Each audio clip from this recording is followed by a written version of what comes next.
20 জুলাই রোববার ফেসবুকে anonymous main page নামের ভেরিফাইড ওই পেজে বলা হয় একটি স্কুল ভবন ধসে পড়তে যাচ্ছে, যার ফলে বহু শিশু প্রাণ হারাবে।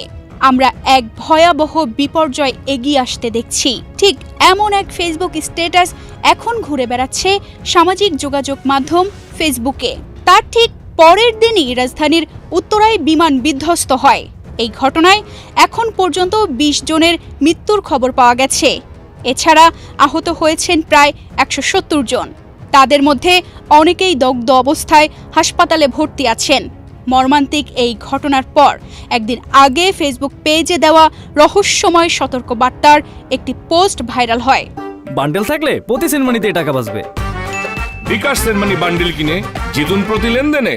পোস্টে আরও বলা হয় এই বিপর্যয়ের মূল কারণ হবে ভবনের অবহেলাজনিত রক্ষণাবেক্ষণের অভাব। আমরা আমাদের সর্বোচ্চ চেষ্টা করব এটি ঠেকাতে। আমি একজন স্থপতি হিসেবে এই বার্তা দিচ্ছি। 21 জুলাই সোমবার দুর্ঘটনার পর ওই একই ফেসবুক পেজ থেকে আরেকটি পোস্ট আসে। এতে বাংলাদেশের বিমান দুর্ঘটনার ভিডিও শেয়ার করে বলা হয়, আমরা সবসময় আগে ভাগেই সতর্কবার্তা পাঠাই, কিন্তু দুর্ভাগ্যভাবে সেগুলো গুরুত্ব পায় না। এটি অত্যন্ত লজ্জাজনক। এছাড়াও পোস্টে আরও বলা হয়, বর্তমানে একের পর এক বিপর্যয় ঘটছে, তাই আমাদের বার্তাগুলো মনোযোগ দিয়ে শুনুন এবং আগে থেকেই প্রতিকার খুঁজুন, না হলে ক্ষতির দায় আপনাকেই নিতে হবে। আজও সেই পেজ থেকে বলা হয়, আগামীকাল ঢাকার গাউসিয়া মার্কেটে বোমা অ্যাটাক করা হবে। কয়েক সপ্তাহের মধ্যে বাংলাদেশের বড় বোমা হামলা হবে। মূল টার্গেট হোটেল ও হাসপাতাল।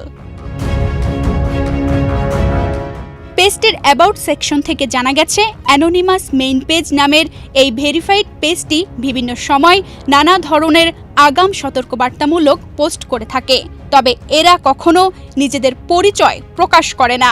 পেজটি যুক্তরাষ্ট্র ও নাইজেরিয়া থেকে পরিচালিত হয় বলেও অ্যাবাউটে দেখা গেছে। সামাজিক মাধ্যমে ব্যাপক আলোচনার পর রাতে অ্যানোনিমাস মেইন পেজ এবং অ্যানোনিমাস আর্কিটেক্ট পেজ দুটি আর ফেসবুকে খুঁজে পাওয়া যাচ্ছে না। তানজিদা রহমান, ইনায়া, বাংলাদেশ প্রতিদিন।